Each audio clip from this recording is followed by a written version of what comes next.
Hello, back again. We have a problem.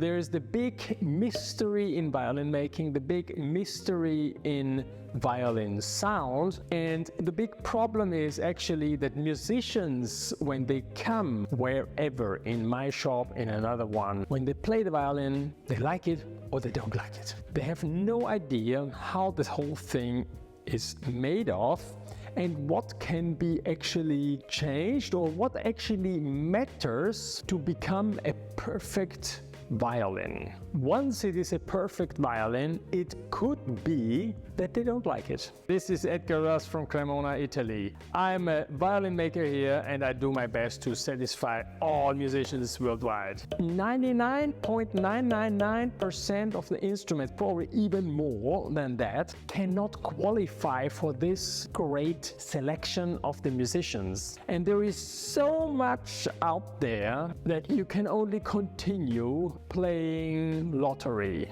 I call it the sound lottery. If you want to make lots of money, you can even play lottery and hope for the lucky numbers, okay? There's always someone somewhere who finds his dream violin which sounds for the rest of his life exactly how they were dreaming of and exactly how they wanted the violin of their life. It's a little bit finding the right partner in life, or you're willing to work on it together with your partner, or otherwise you will be disappointed for the rest of your life because there is no person exactly how you dream of, since you don't even know what you're dreaming of, right? And the same is with the sound. Now, we need here the whiteboard. I make here now a step like this, and then we make thanks. Who was that? I wanted to just clear it out. Now, never judge a book by its cover, a violin by its appearance. But actually, we're human beings, and we even choose nowadays the music we listen by the thumbnail of the cover of the music, right? We choose everything by how it looks like, and actually we're talking about sound, right? Here, when it comes to violins, we have on one side, we have the character. Well, let's call it here, just for your reference, Stradivari Guarneri, okay? Like, there's only this kind of sound out there, but there's lots, tons, Guadagnini, Fagnola, Poggi, and Grancino, and whatever you want, Testore, wow, Montagnana on the cello, and Ruggeri, and Potesini on the bass, and whatever. Anyhow, now this is one thing. And the other thing, in order that you can qualify for these instruments, we have actually many things which make the sound, but we put it down on a little bit less points, and we make out of these hundreds of points, we make it 3. When you take the violin in your hand, you take it by the neck, and we call that the neck. The neck is actually made out of scroll, pegs, upper nut, fingerboard, neck itself. We say the neck has to be in its perfect shape. The fingerboard has to be perfectly shaped in order that you don't feel like a cone in your hand. There's no bump on the fingerboard, and there's so many tiny things which are some issues, but we just simplify it and we just say the neck has to be in the right angle and has to be straight inside the violin. If this is not the case, you will always have issues that one string or one tone, this one is open, the other one is closed, and this and that, and it's really a pain. The entire instrument, you love the character, but there's just this tiny small problem. It's like driving the S-Class with the window slightly open, but it's a great car, you know, but it just makes this noise as soon as you start driving, or it's just blending inside, or whatever. It's on a violin, it's just a pain, you know. You don't need that. You just want to focus on your music. You want to have a violin which everything is perfect. So the neck needs to be done from the very beginning perfect. I name it now here on first place, since it is when you grab a violin, it's the first thing you take in your hand. You would say, oh, you can look like this. Forget it. You are not able to identify it, and it's the problem, and that's why don't judge a violin by its appearance or don't judge a book by its cover. With free eye, you cannot judge these things. So this is one thing which makes a perfect instrument. The second thing which makes a great instrument is the bass bar. I think is definitely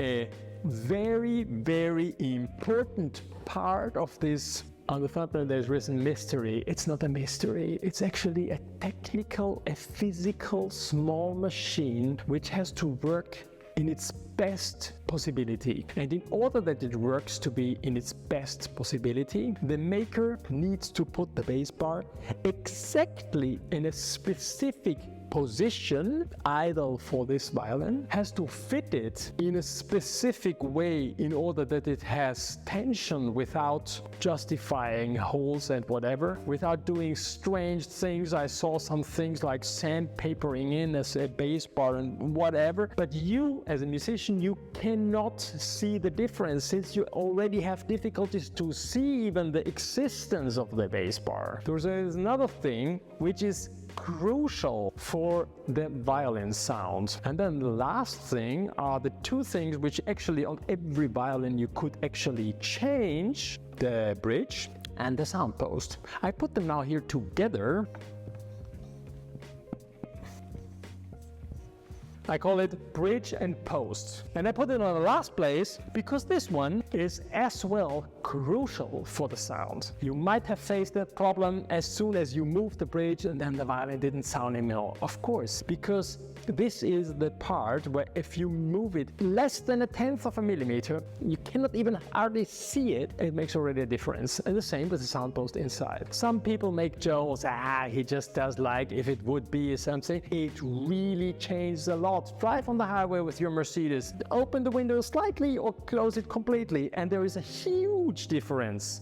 And the same thing is with on a violin. It's just exactly the same. And this is only the bridge, how it is positioned, if it is straight, if it is in the correct shape, if the distance is right, how it is modeled, how is the arching, how large are the feet, where is the bass bar referring to the feet, where is the sound port on the other side, does it respond quick or late, is it big on the G string or strong on the E string, all that you can adjust with this one. Now by listening to all this, you would say, okay, my violin doesn't sound great. I just changed the bridge and the sound post, and then it's a great sounding violin, how it should be. And you're wrong, because if the neck is not perfectly inside, or the bass bar is not on the right position, you can change as much as you want. You will certainly always change the sound, but you will never achieve a perfect sounding violin. By free eye, by looking at these things, you cannot judge if the violin maker is good. And every maker, it's like in the heart of every craftsman person that they believe they are the best. Even me, I believe I'm the best. Can you see that I'm getting red? Okay. In the beginning, when of my making, I was doing it quick, and I'm also making quick a lot of instruments. I was competing against myself. I wanted to break my records to make more and more violin. And then when I got to know Karl Becker in Chicago, he passed already away, poor man, but Paul is still working and I appreciate him for his sound adjustments. They really taught me actually how the whole thing is really made.